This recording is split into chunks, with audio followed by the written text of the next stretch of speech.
There are few, if any, products on the market that can save you as much money as our drop-in series system for the 2010 through 2018 6.7 liter Cummins. And to back up what he just said, we were looking at some numbers. You're looking at what, $400 a stick on each one of these injectors?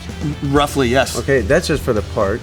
And then you're going to be looking at labor. So if you're replacing all six, you're going to be around $3,000. Yeah, it calls for book time per all data is 6.6 hours for fuel injector replacement, all 6 injectors in that 6.7. And that's Cummins. not counting the CP3, CP4 exchange if it wipes that out also. Correct. So we're looking on the low side of saving about $3,000 to $4,000, maybe $5,000 on your fuel injection system by removing the water out the way that we do with the extreme water separator, and by removing that air out that just damages the fuel injection system. I hope they do the truck sooner than later. We really did put a lot of effort into the system to giving you the best product that we could while still being very budget friendly. Under $500 to put this on, and look at the costs that we're saving you on the injectors, the CP3, CP4. We expect this fuel system, this drop-in series, to triple the life of your fuel injection system.